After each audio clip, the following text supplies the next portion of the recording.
In 1902, at a lonely farmhouse in Towitta, South Australia, a 13-year-old girl named Bertha Schippan was found with her throat cut. Her sister Mary claimed an intruder was to blame, but suspicion instead fell on her, leading to one of the strangest cases in Australian history. Hi everyone, today we're doing a case that I have never heard of as an Australian, but this case is so wild to me. Yeah, it's just incredible. It's infamous in South Australia apparently. Yes. Very well known, very famous there. And it involves like a religious community in the middle of absolute nowhere, outback Australia, South Australia, early 1900s, 1902. Yeah, super, super interesting. And we're going to do a little bit of a role play later on, so stay tuned. Yeah. So this case takes place on New Year's night 1902 in northeast of Adelaide, Australia. Joanne Elizabeth Schippan, who was simply known as Bertha, was a 13-year-old girl who lived with her family in a farming settlement called Towitta, just outside of the Barossa Valley. Towitta was an extremely isolated area, as many farming villages in Australia were in 1902.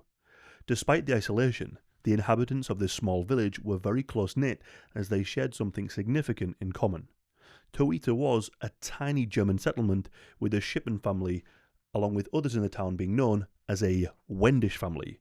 Wends is a historical name for Slavs who inhabited present-day northeastern Germany. The Wends in this town were primarily Lutheran Christians who fled Germany at the time due to religious persecution. In the mid to late 1800s, many Lutherans established settlements in South Australia specifically, just like the Schippans did. The Schippans were a close-knit, hard-working immigrant family, and they tried to adapt to Australia's harsh environment, all whilst upholding their German language, their customs, and their unique Lutheran religious beliefs. Despite the hardship of the brutal Australian outback, the Schippans were blazing a path to a better future. This was a place free of persecution. Towitta was safe. Or at least, that's what Bertha Schippan thought. It was New Year's Day 1902 when Bertha's parents, Matt and Joanne Schippan, hitched up 2 horses and a buggy and set off to visit relatives in Eden Valley, about 20 kilometres from their home. Back at the farmhouse, their eldest daughter, 24-year-old Mary, was left in charge of the household. That meant looking after her little sister Bertha, who was just 13, and their 2 brothers, 18-year-old August and 15-year-old William. The family had 2 older boys as well, Fritz and Heinrich, but they were both working on another farm. The day itself was uneventful. The brothers went out hunting parrots, and when night fell, everyone settled down. The Shippans' home was nothing fancy, just a small log house with a thatched roof. Space was tight, so the boys usually slept out in the barn, while Bertha and Mary shared a bed inside the main house. That night, the sisters went to bed around 8 p.m. Everything seemed normal until a couple of hours later. Around 10:30 p.m., the silence was broken. Mary came tearing out of the house screaming, running for the barn where her brothers were sleeping. At first, August and William thought she'd simply taken a bad dream, but soon it became clear that this was no nightmare.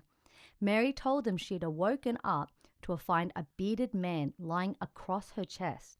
She said she fought with him, her head slamming against a sewing machine during the struggle. At one point, she heard something drop to the ground, what she thought was a knife. Somehow, she managed to break free, and she bolted out of the house. She heard Bertha let out a single scream behind her.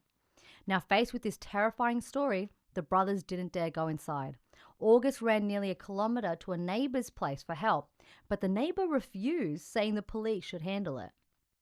So August went back, and armed with a pitchfork and a stick, the 3 siblings made their way trembling to the farmhouse, calling for Bertha, but there was no reply. Too frightened to step inside, they then turned instead to District Constable Albert Lampert, whose house was more than 1 kilometre away. The siblings stayed at the constable's house overnight, and it wasn't until morning that Constable Lampert escorted them back to the farmhouse, and what they found was horrific. Bertha's body was lying on the floor of her parents' bedroom. The scene inside was a bloodbath. Blood covered the sofa, the bed, the walls, and pooled across the floor. The exact details of her injuries differ depending on which account you read, but one description stuck. Bertha had been stabbed more than 40 times across her body and neck. Matt and Joanne were notified and returned home later that day. It fell to them to identify their daughter's body. Despite an immediate search of the area, there was no trace whatsoever of Mary's mysterious bearded man. And this is where the hunt for the killer, which would soon seize the hearts and minds of all Australians, would begin. A coroner's inquest was briefly convened at the farmhouse itself, but adjourned until Bertha's funeral. On the 3rd of January, just 2 days after her death, Bertha was laid to rest. The burial was rushed, likely because of the sweltering South Australian summer. But then, less than a week later on the 9th of January, Coroner Mulligan arrived at the property to begin the formal inquest, and then Bertha's body was exhumed for examination. The inquest into Bertha's death resumed and ran for 2 days. It drew a crowd from all across the district and consisted of 6 local men making up the jury. The inquest was held like a court case, but instead of there being someone tried under the law, we have many experts interviewing witnesses and cross-examining evidence in front of a jury so that a suspect can be identified. Before the jurors, a grim catalogue of evidence was laid out. There were 2 knives from the house, a tin bowl of water laced with blood, a blood-stained towel and clothing. They were also shown Mary's bruises and specks of blood on her arms and legs, and, most haunting of all, they heard about the sheer brutality of Bertha's wounds. 40 stab wounds and defensive wounds, many to her face and neck, and that her throat had been slashed 3 to 4 times by what the doctors believed was a right-handed person. There was, however, no signs of any SA. The jury's attention fell heavily on a handful of tiny bloodstains found on a skirt that Mary claimed she'd grabbed while fleeing the house. Her family insisted that the blood came from a sheep that they had slaughtered just days earlier, but the explanation didn't convince anyone. Then came another strange detail. Mary had left the house that night in a pink blouse, but she also owned a blue blouse. When investigators searched the house, they discovered a fragment of blue fabric, a blood-stained cuff, and a sleeve hidden beneath Bertha's body. The rest of that blouse was never found. Questions also circulated about Mary's appearance. The doctor who examined her noted that her hair was freshly washed, yet Constable Lambert's mother testified that Mary had not washed her hair while staying at their home. So when and why had she done it? Was she trying to rinse away any evidence? Also, Dr. Ramsay Smith, who was the city coroner, added another layer to the case. Hair, apparently pulled out by the roots, had been found inside the house. Meanwhile, Constable Lambert testified that there was no signs of a disturbance in the house and no reports of strangers in the area that night. Mary herself did have some minor injuries, scratches on her knees and her elbows. But more troubling was a knife found inside the home. It clearly had been scrubbed, yet faint traces of blood still remained. Mary and her brothers were quick with an explanation. The knife had been used earlier that day to dress game for a hunting trip. In an effort to confirm Mary's story about a mystery intruder, the police even brought in an Aboriginal tracker, a move that wasn't unusual at the time. Aboriginal trackers were widely regarded as having extraordinary skills in reading the land, but in this case, he came up empty. He couldn't find a single footprint suggesting that anyone had come or gone from the house that night. Then again, by the time he was called on the 14th of January, nearly 2 weeks after the killing, the ground had been trampled by neighbours, police, and curious onlookers. The crazy thing about the Aboriginal trackers is, I've watched a movie before about a real event, and they can really track. They can track you like for miles. It's crazy. There's a movie called Rabbit Proof Fence. Oh yeah. And girls go missing, and and the people, like the white people, hire an Aboriginal tracker to catch the Aboriginal girls. Yeah. And he's like just following them. He knows exactly where they've gone. It's crazy. Yeah. Really crazy. So like, I guess even if it had been a while, these people know where to look. They know how to. Yeah. Yeah. So to be fair, that's interesting. And to make matters worse, there were reports of a dust storm soon after the murder that may have wiped away any chance of finding the tracks. The original reporting on the inquest can actually be found in the Sydney Morning Herald. The article is dated the 11th of January 1902. In it, it recalls the events of the day in detail, as well as the cross-examination of their prime suspect, Mary, who is only referenced to as the witness in the following transcript. So this is I'm directly reading out the original newspaper. On New Year's Day, Bertha and witnesses were in the house all day until dinner time, the boys having gone out to shoot parrots. After breakfast, her brother William cleaned the parrots in the stable. Nobody helped him. In the morning, Bertha was dressed in the black skirt and blouse Willie used. Here, referencing William, the brother. A black-handled knife to clean the parrots. It was the larger of the knives produced and found in the safe. After cleaning the birds, Willie washed the knife. She did not know where he dried it, but he said he put it on the kitchen table. She did not remember seeing it afterwards. She did not know where he washed it. Willie also washed the parrots in a tin dish. She did not know for sure which dish. He then fetched the parrots inside and gave them to her. She put them in the safe. So they're just talking about all the knives that the investigators found at the property and the fact that they claimed that he was absolutely washing it after having killed some parrots. The boys then afterwards dressed and went to Jim's place, where they remained until returning for dinner, and they went there again in the afternoon. Bertha had dinner with them. They had cold salt meat. There was no fresh meat in the house. The last fresh meat they had was before their father and mother went away. The parrots were not cooked and were kept until Thursday, which makes me think, what a brutal life. Like, you just eat whatever, like, it can stay reasonably fresh, which in this case was like salted meat. Yeah, well, with the heat, everything's That's what I rotting mean. real fast, yeah. But even the fact that they discussed, did you guys eat the parrots you shot? Like, Yeah. no, we're going to save that for later. Like, 1902 in the middle of nowhere, Australia. Brutal. So Bertha and witness, Mary, stayed at home until about 5 o'clock when Bertha, with the neighbours' girls, went to another person's place. Bertha changed her clothes in the afternoon to a red striped blouse and white skirt. She saw them in the paddock at about 6:30. Witness, Mary, called to Bertha to help her water the sheep. She then came home around the road. They watered the sheep and then had tea together. About 7 o'clock, witnesses cleared the table and they washed up. They then sat outside the farm until 8 o'clock. Witness then lit a lamp to go to bed. When she had just gotten into the bedroom with the lamp, her two brothers came into the kitchen. Bertha was also in the bedroom. That was about 8 o'clock. They were not undressed when the boys were in the kitchen. Witness took out the lamp to them, putting it on the table. The boys asked for some cake and Witness gave them some out of the safe. Witness sat on the sofa and waited until they had their tea. She then left everything on the table and then the boys and Bertha and herself went to bed. So that's like a really nice image. They all hung out, were with the neighbours, watered the sheep. They then had some tea. The boys came back later, wanted some cake. They all sat down. She waited until her brothers had finished their cake and then everyone goes to bed. The boys shut the kitchen door, but they did not fasten it. To open it from the outside, a string must be pulled to raise the latch. It could be fastened inside with a big, but it was never done before going to bed. So the door was unlocked. Witness had on a black skirt, pink blouse, and a white apron. She took these things off and put them in the pantry. And to do that, she had to go outside. So she came back and shut the kitchen door. She went to her bedroom. Bertha was just going to bed. Witness took off her shoes and blew the light out and went to bed alongside Bertha. The head and side of the bed rested against the wall on the north and east side. So the bed is pushed into the corner of the room. Bertha slept on the inside next to the wall and Witness slept on the outside. They went to bed at around 8:30 p.m. They were awake about a quarter of an hour in bed, probably just talking. After going to bed, Bertha and Witness talked for a quarter of an hour. Bertha said the boy fetched no rabbits home. They did not speak again, and Witness went to sleep, and she thought Bertha was asleep then. So that's the recount of everything that happened before, allegedly, the intruder came in. They never heard anything after that until she thought it was about 10 o'clock. When she awoke, she turned around and a person jumped up. She got out of bed. He caught her by the two arms and pushed her against the sewing machine.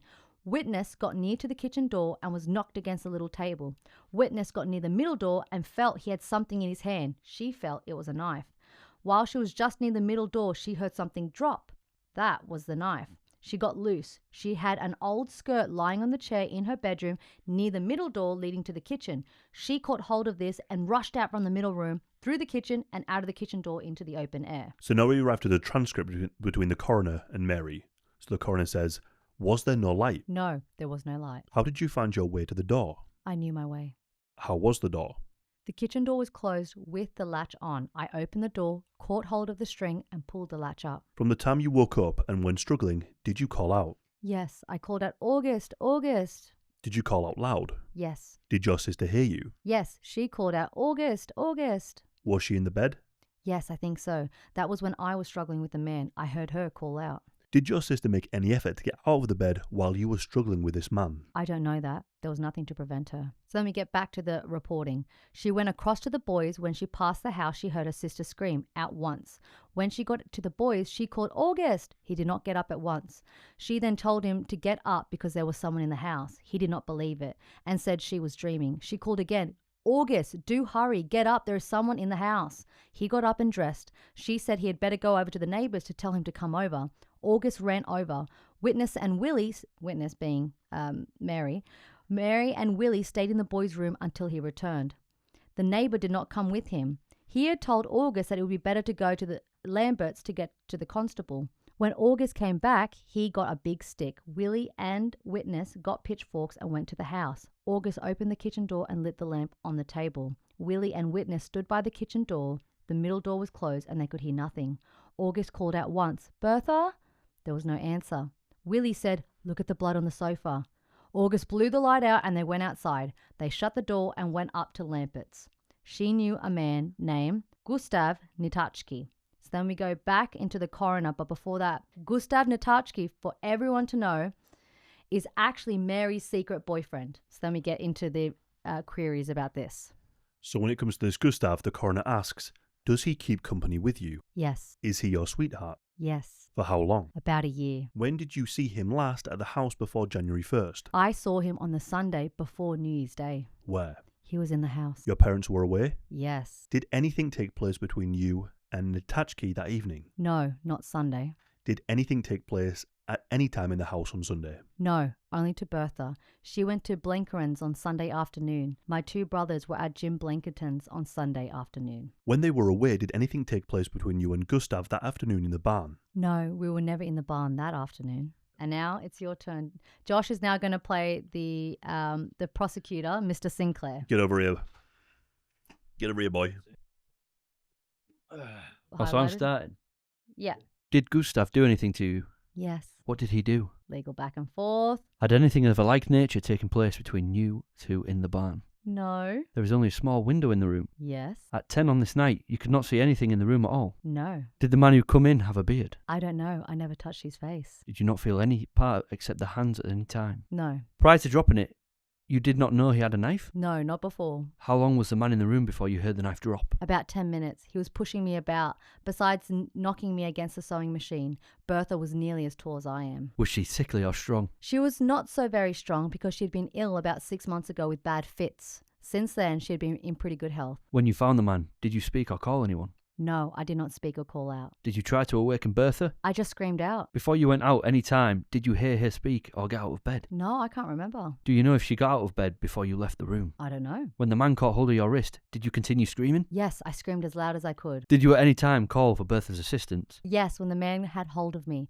I was near the middle of the room at the time. What was the man doing or saying when pushing you and you spoke? He only said, "Shut up," when I was screaming. Were you screaming out nearly the whole time you were in the house? Yes, I scream pretty often. Could you tell by the nearness of the contact the height of the man? I judged he would be about the same height as myself. How did you know the man had a knife in his right hand when the room was so dark? I grabbed hold of it and touched part of the blade and the handle. What part of the room were you in then? Just near the middle door. After he picked it up from the floor? No, before he dropped it. Do you know anyone who had ill feeling against yourself or Bertha? I don't understand. Anyone? Not good friends? No, Did the man try to do anything to you? not that I remember. Did he leave you altogether when the knife dropped? No, he had a hold of my left arm. When the knife dropped, he let go of my right arm and I got loose. Sometimes my father has a bit of a temper. No strangers called at our house during my father's absence to the time of the murder.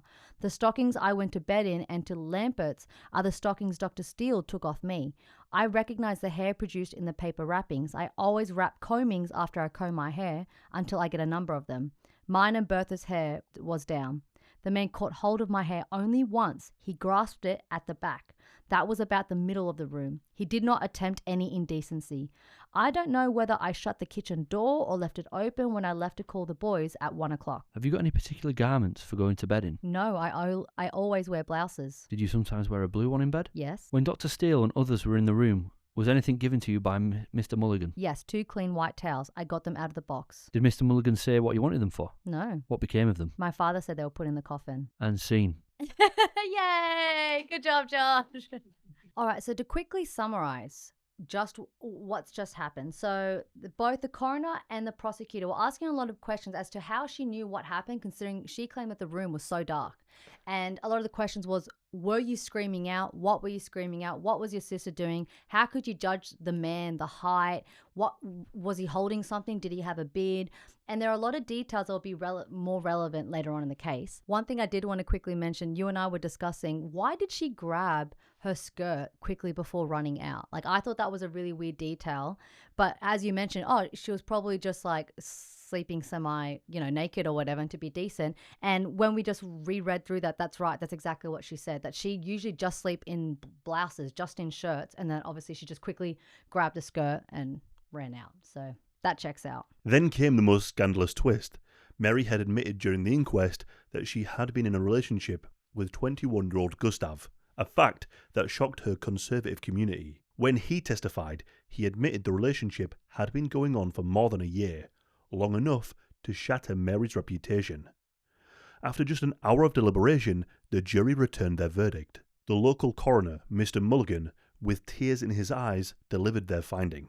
They believed that Mary had cut her own sister's throat. The courtroom fell into a stunned silence.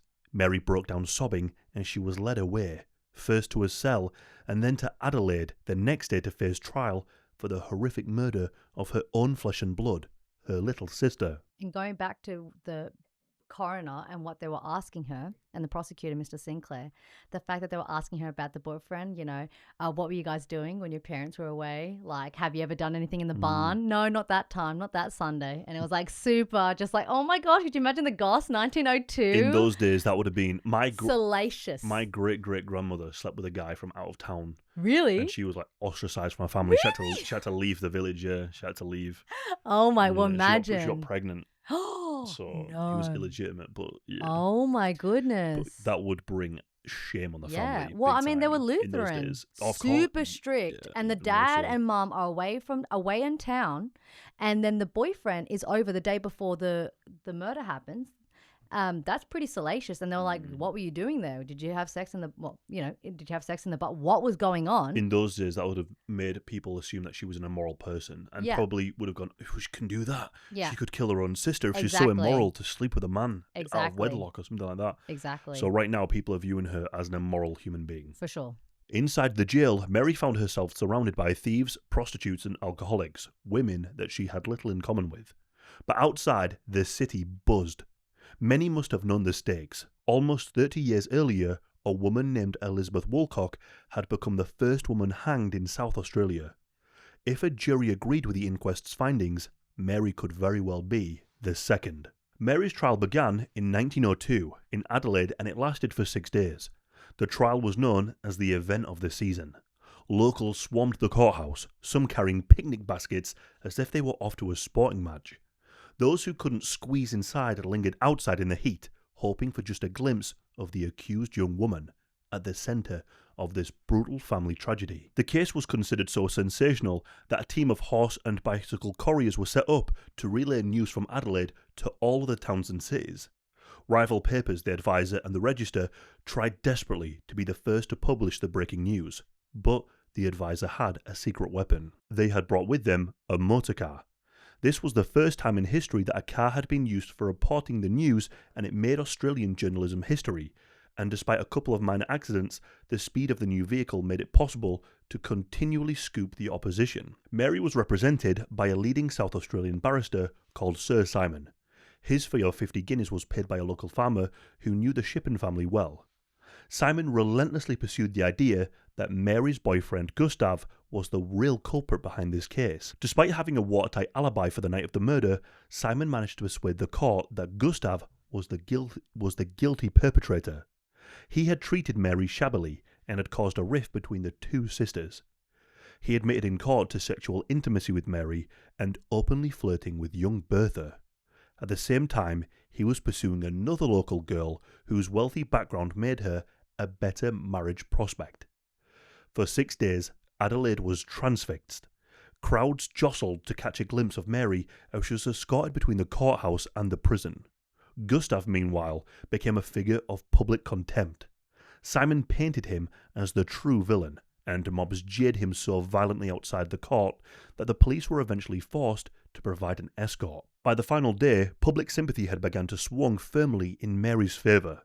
When the jury retired, They were gone less than 2 hours before returning with their verdict, and their verdict was not guilty. Mary looked stunned as cheers erupted from outside the courtroom and the crowd of 3,000 who had gathered outside.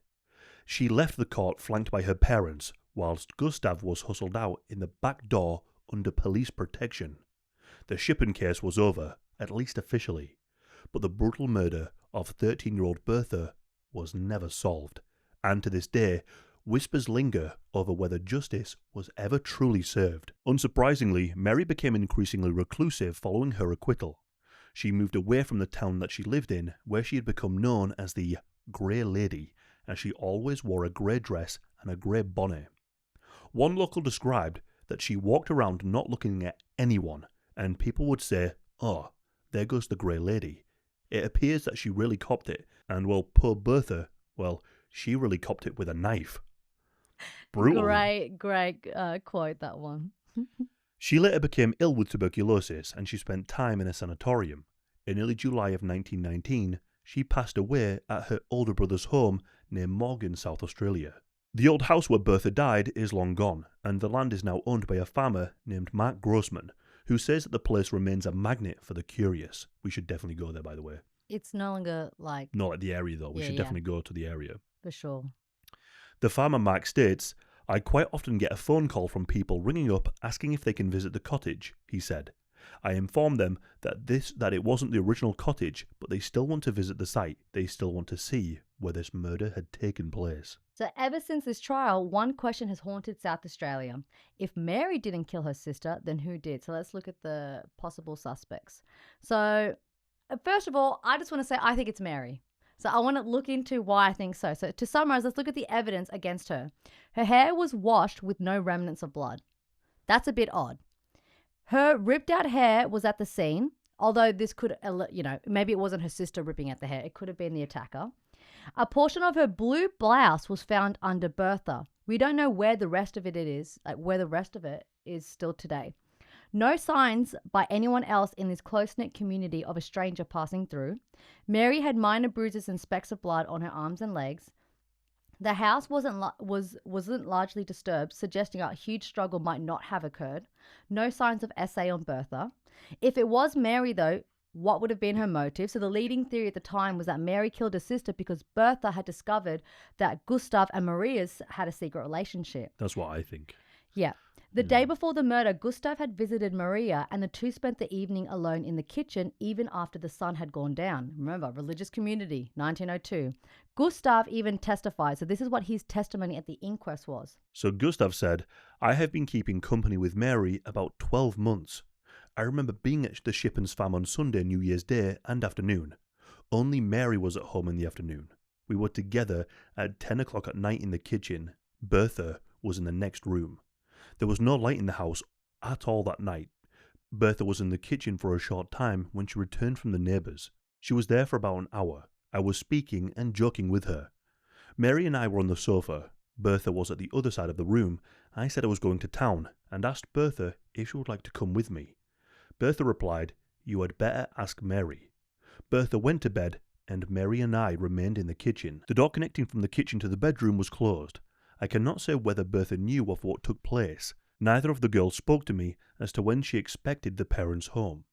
So the leading theory at the time was that Mary killed her sister because Bertha had discovered that Gustav and Maria had a secret relationship. And if you guys remember, Maria and Bertha's dad is super strict, like known as a violent, strict man. So it might have been that, in fact, Bertha may have heard them having sex right there, and perhaps there was a conflict come out that, Bertha was like, "What you guys did in there was disgusting. I'm going to go run and tell Dad that you're being a trollop or something," and really dramatic. And then in that moment, that was the impetus for Mary to silence her. Otherwise, she was terrified of her father. So that's a leading theory.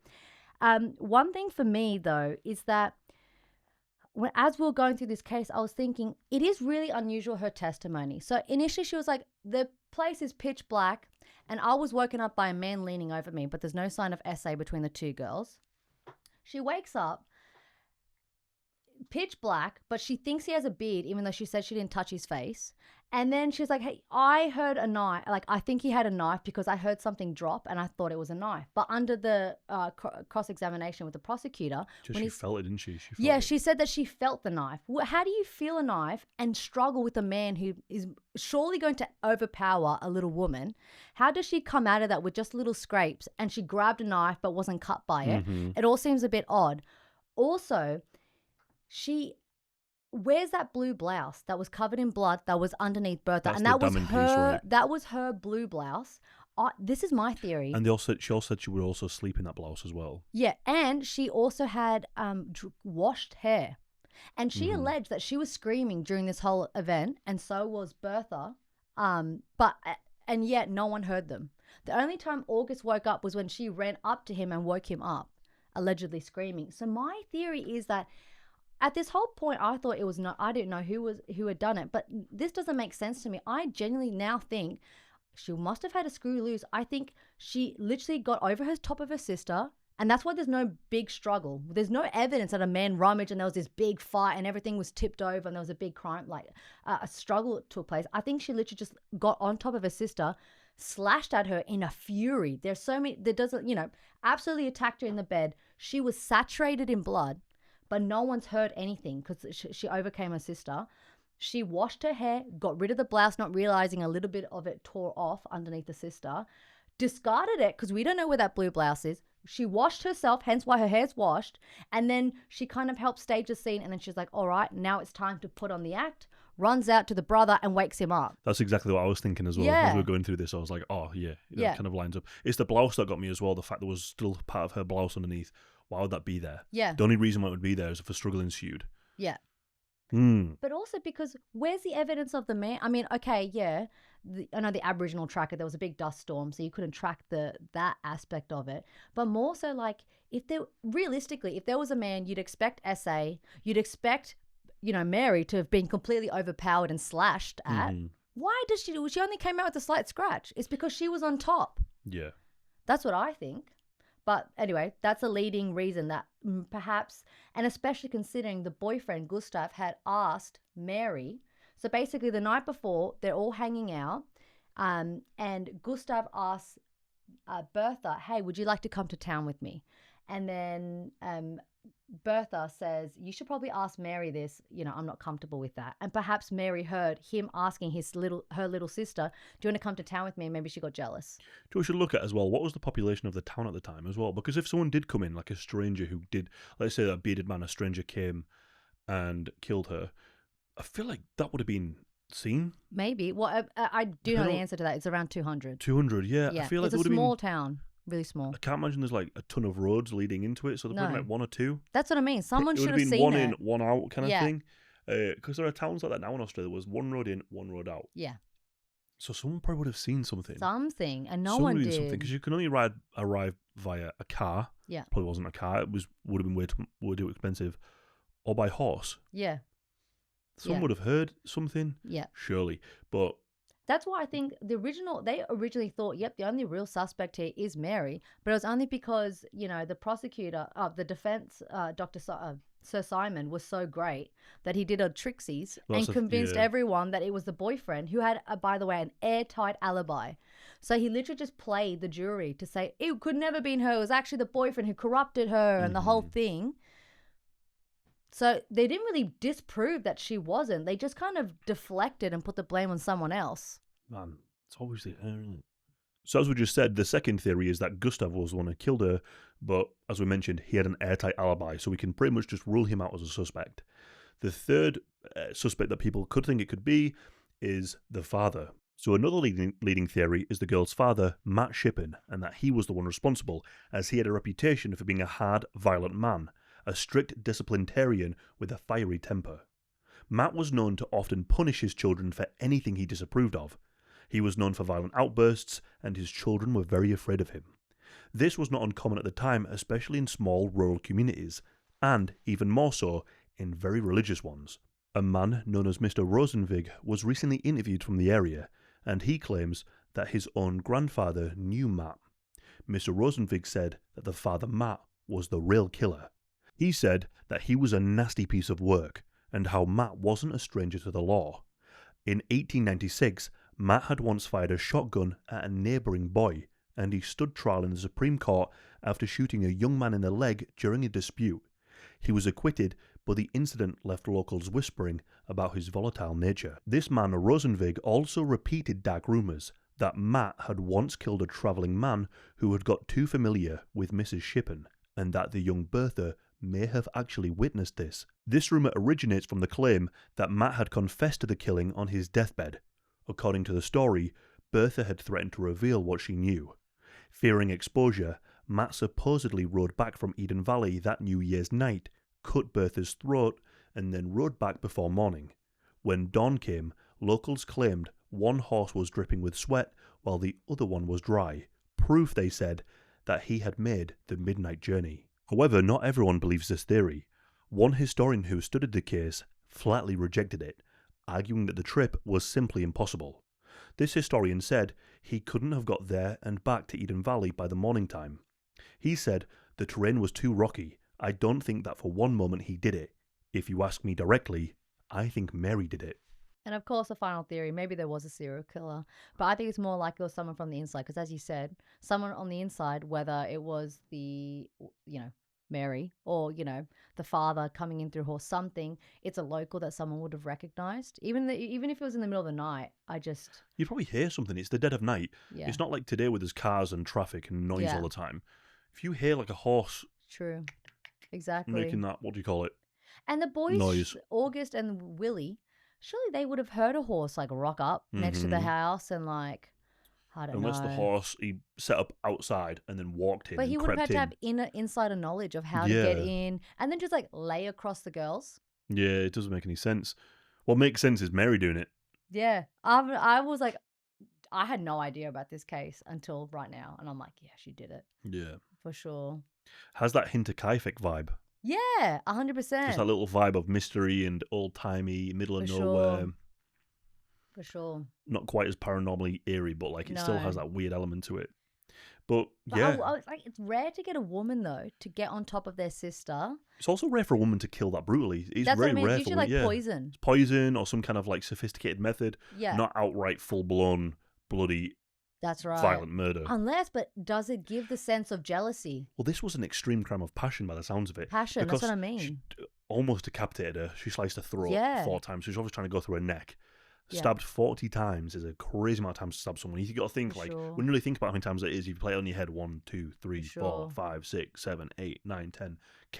When Yeah. you actually play it on your head and 40 stabs is extreme Insane. violence. Extreme Unless violence. it was the dad. The dad was had a strong Yeah. history of violence. And It's much more likely for a man to commit the murder. What if he thought that in the relationship it was Gustav and Bertha, not Mary? What if he had seen the flirting and he thought like, no daughter of mine is going to, do True. this, especially at that age or whatever. Yeah, And he really did just get angry and Yeah. wanted to just get rid of her. Yeah. Because in his mind, maybe it would have been better to have a dead daughter than a daughter who brought shame on Yeah. the family. because that's the thing. If it was the dad, well, I guess the whole idea was the dad killed the daughter because of the whole hooker, like the outsider coming in and having had slept with Mrs. Shippen, and then he thought that, you know what I mean, like there was all this convoluted other story going on as to why he killed Bertha. It had nothing to do with Mary and Gustav. Mm-hmm. So, because I was always wondering what would the motive, but it's I guess a bit Could have got different. mixed up, I guess. Yeah. So Yeah. maybe it has nothing to do with Gustav at all. Mhm. Gustav and Mary are just out there living their good, scandalous Yeah. affair life, and that he just killed Bertha. It's usually the man also who Yeah. kills rather than a sister slashing. But then again, the evidence. Why is The her hair evidence. washed? Why is her hair washed? Her shirt. shirt's there. It's She had- odd. It is very odd, yeah. And wouldn't you recognize your own dad? Yeah. Because he apparently said something. And then either way, she said he was a similar height to her. Mhm. And then she felt him and and you would recognize your own dad. Surely, yeah. But anyway, Leave your opinions. leave your opinions. That's They're the my case favourite. of Bertha Schippan. Yes. Thank you very much for watching if you made it this far. Yes. And consider becoming a member if you haven't already. And Yes, please. subscribe. But I do a heavy swallow. Somebody- What's anything of a like nature mean? I'm guessing did you, instead of intercourse? Yeah, literally. Plus, I need to get into character. swallow